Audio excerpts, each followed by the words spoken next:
50-60 বছরে যখন পারেন নাই, আপনার আর চান্স নাই। মিনিমাম 21 বছরে সংসদ নির্বাচন করার সুযোগ দেওয়া উচিত। তরুণদেরকে নেতৃত্ব দিতে হবে। সংসদে অন্তত আমি মনে করি 150 আসনে তরুণ এমপি হতে হবে যাদের বয়স থাকবে 40-এর নিচে। নিশ্চয়ই আপনারা বিভিন্ন বড় বড় রাজনৈতিক দল আর কি যাদেরকে বলে সভা সমাবেশে গিয়েছেন, বক্তব্য দেওয়ার আগে নেতার নামে 2 মিনিট স্তুতি গান, নেতার কথা, নেতার পরিবার, ভাই মা বাপ তাদের প্রতি শ্রদ্ধা জানাইতে জানাইতে আরো 2 মিনিট। তো এই ট্রেন্ডের রাজনীতি এখন চেঞ্জ করতে হবে। এখন এই বিপ্লবের পরে যেটা সবাই বলছে যে এখন নিউ ডিসকোর্স প্রয়োজন পলিটিক্সে, নতুন রাজনীতি, নতুন নেতৃত্ব, নতুন বাংলাদেশ। সেই জায়গা থেকে যুব অধিকার পরিষদ বা যুব নেতৃবৃন্দের একটা অপার সম্ভাবনা তৈরি হয়েছে। কারণ এতদিন ধরে এদেশের যুবকদেরকে প্রশংসা করা হয়েছে, ছাত্রদের মেধার নিয়ে প্রশংসা করা হয়েছে, কিন্তু তাদেরকে রাজনৈতিক দলগুলো লাঠিয়াল বাহিনী হিসেবে ব্যবহার করেছে, দখলদার বাহিনী হিসেবে ব্যবহার করেছে। কাজে এই অপরাজনীতির এখন কবর রচনা করতে হবে। আমি এই দেশে থাকি, একই সমাজে বাস করি, আমি কার মাথায় বাড়ি দিয়ে কার রক্ত ঝরাবো, কাকে রামদাও দিয়ে কুপিয়ে লাশ ফালাবো, কার মায়ের বুক খালি করবো? কিন্তু এটা হয়েছে তো, এক সংগঠন আরেক সংগঠনের নেতাকর্মীকে কুপিয়েছে, রাস্তায় রক্তাক্ত করেছে। বিশেষ করে এইটা তো মানে নিজেদের ঢোল পেটানো হবে না, এটা বাস্তবতা। আপনারাও জানেন যে আমরা গত 6টা বছরে এই ছাত্র এবং যুব অধিকার পরিষদের নেতৃবৃন্দ কি ধরনের নির্যাতন নিপীড়নের শিকার হয়েছে সেটা ব্যাখ্যায় আমি যাব না, সেটা আপনারাই জানেন। সো আমরা নির্যাতনের শিকার হলেও, আমরা মজলুম হলেও আমরা চাই না এই দেশে আর কোনো মানুষ রাজনৈতিক কারণে নির্যাতন নিপীড়নের শিকার হোক, ভুক্তভোগী হোক এবং মজলুম হোক। আমরা প্রতিহিংসা প্রতিশোধের রাজনীতি থেকে বের হয়ে এসে একটা সম্প্রীতি, সহনশীলতার বাংলাদেশ বিনির্মাণ করতে চাই। এইটাই হবে আগামী নতুন বাংলাদেশ।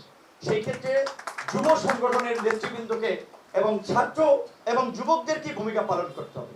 ছাত্র এবং যুবকদের সমাজে মানুষ কথা শোনে, তাদের দিকে মানুষ তাকিয়ে থাকে।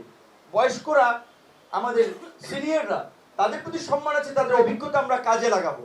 কিন্তু তাদের লিডারশিপ মানুষ দেখেছে। 50-60 বছরে আপনি কি করতে পেরেছেন না পারেন নাই, ওইটা মানুষ দেখেছে। কাজে 50-60 বছরে যখন পারেন নাই, আপনার আর চান্স নাই। বাস্তবতা এটা, যারা 50-60 বছরে কিছু করতে পারেন নাই আর শেষ বয়সে আর কি করবেন? কাজে এখন তরুণ এবং যুবকদেরকেই দায়িত্ব নিতে হবে সব দলে। আমি বলছিলাম শুধুমাত্র এই যুব অধিকার পরিষদের নেতারাই দেশ উদ্ধার করে ফেলবে। সমস্ত দলের যার যার জায়গা থেকে আওয়াজ তুলতে হবে। জাতীয় সংসদের এমপি নির্বাচন করার জন্য বয়স সম্ভবত 25 নাকি 18 বছরে ভোটাধিকার প্রাপ্ত হয়, 21 বছরে বিয়ে করার লাইসেন্স পায়। তাহলে এমপি হতে বা সংসদ নির্বাচন করতে গেলে 25 বছর বয়স লাগবে। এটা নিয়ে আপনাদের কথা বলা দরকার না? মিনিমাম 21 বছরে সংসদ নির্বাচন করার সুযোগ দেওয়া উচিত। এইবার তো তরুণরা দেখিয়েছে তাদের ম্যাচুরিটি, তাদের দূরদর্শিতা, তাদের প্রজ্ঞা, তাদের সৃজনশীলতা। আগামীর বাংলাদেশে তরুণদেরকে নেতৃত্ব দিতে হবে। সংসদে অন্তত আমি মনে করি 150 আসনে তরুণ এমপি হতে হবে যাদের বয়স থাকবে 40-এর নিচে। এখন আমাদের দল থেকে কয়জন হতে পারবে বা একজনও পারবে কিনা আমি জানি না, কিন্তু আমার চাওয়া সব দলের তরুণরা এগিয়ে আসবে। সব দলের তরুণরা তাদের দলের মধ্যে থেকেও এই আওয়াজ তুলবে। তরুণদেরকে নির্বাচনের ক্ষেত্রে সমস্ত জায়গায় নেতৃত্ব পর্যায়ে সিদ্ধান্ত মেকিং এ যুক্ত করতে হবে এবং আগামীর সংসদে যেন এই তরুণ নেতৃবৃন্দ যেন প্রতিনিধিত্ব করতে পারে। আন্দোলন সংগ্রাম, ফ্যাসিবাদ হটান, সব জায়গায় তরুণদের প্রয়োজন, তরুণদের শক্তি, তারুণ্যের প্রশংসা। তাহলে কেন পলিসি মেকিং এ, রাজনীতিতে, নীতি নির্ধারণী পর্যায়ে তরুণরা থাকতে পারবে না? সেটা এই সরকার আপনাদেরকে কিন্তু একটা উপকার করেছে। 2 জন অন্তর্বর্তীকালীন সরকারে নিয়ে আপনাদের সম্ভাবনাটাকে আরো তুলে ধরছে যে তারা আপনাদের অনেকের বয়সের অর্ধেক, কিন্তু তাহলে তারা যদি মিনিস্ট্রি সামলাতে পারে, নিশ্চয়ই আপনারা আগামীতেও সামলাতে পারবেন। সুতরাং আপনাদেরকে সেই বিষয়টা নিয়ে আমি মনে করি যে ভাবতে হবে। দ্বিতীয়ত, আজকে যেই ইস্যুতে এই আলোচনা সভা আয়োজন করা হয়েছে যুব অধিকার পরিষদের 7 দফা, সেটার সাথে আমি এই 7 দফাটা আমরা আলোচনা করেছি। আরো একটা বিষয় আমি অ্যাড করব, সেটা হচ্ছে যে আমাদের দেশের এই যে তরুণ জনগোষ্ঠীর, এটা ঠিক শিক্ষিত জনগোষ্ঠীর, বিশ্ববিদ্যালয় কলেজ পড়ুয়া তরুণদের প্রত্যাশা থাকে একটা বিসিএস। সত্যিকার অর্থে আমারও আগ্রহ ছিল বিসিএস, এবং আমার ধারণা এখানে আমাদের যারা এই 2018 সালেও ফাহিম দিনাজপুর হাজী দানেশ বিজ্ঞান ও প্রযুক্তি বিশ্ববিদ্যালয় থেকে পড়াশোনা করেছে, আবু হানিফ ভাই কবি নজরুল কলেজের সমন্বয়ক ছিলেন, এরকম যারাই বিভিন্ন বিশ্ববিদ্যালয় কলেজের সমন্বয়ক ছিল, প্রত্যেকের কিন্তু টার্গেট ছিল বিসিএস। কেন?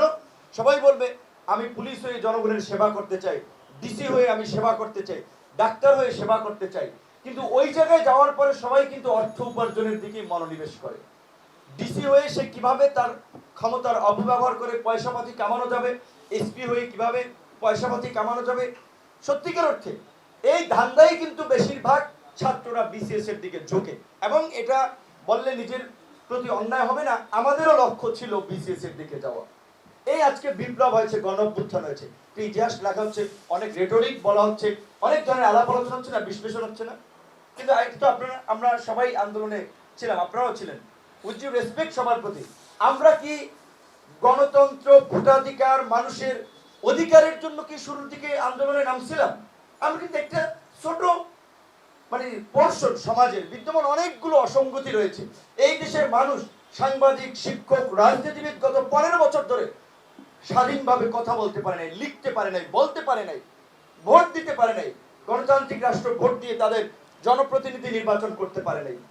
সেই অধিকার নিয়ে কিন্তু আমাদের এই তরুণরা আমরা কিন্তু নামি নেই। যদিও আমরা 18 সালে আন্দোলনের পরে আমরা যারা কুসংস্কার আন্দোলন করেছিলাম, তারা কিন্তু সেই বোধের জায়গা থেকে, দায়িত্ববোধের জায়গা থেকে কিন্তু ছাত্র সংগঠন থেকে যুব সংগঠন, শ্রমিক সংগঠন এবং রাজনৈতিক দল, গণ অধিকার পরিষদ গঠন করে কিন্তু ধারাবাহিক কার্যক্রমের মধ্যে দিয়ে চালিয়েছি। কিন্তু আমাদের লেটেস্ট তরুণ ভাই বোনেরা কিন্তু শুরুর দিকে রাষ্ট্র কিংবা সমাজের এই বিষয় নিয়ে নামে নাই। শুরুতে তাদের ওটা একটা তাদের স্পেসিফিক ইন্টারেস্টের জায়গাটা, সরকারি চাকরিতে সবাই বিসিএস দিয়ে আমরা হব, পাওয়ার ভোগ করব এবং একটা শেষ বয়সে সচিব টচিব হয়ে রিটায়ার করব, 2-4 কোটি টাকা ওখান থেকে পাবো এবং এর মধ্যে তো ধরেন সুযোগ সুবিধা, ক্ষমতা পেলে তো ফ্ল্যাট প্লট ভাগিয়ে নেবো, পূর্বাচল, আপনার ঝিলমিল, এই সমস্ত জায়গাতে আছি, প্লট নিয়ে শান্তিতে আমি থাকবো। এই জন্যই কিন্তু আমলা হওয়ার অন্যতম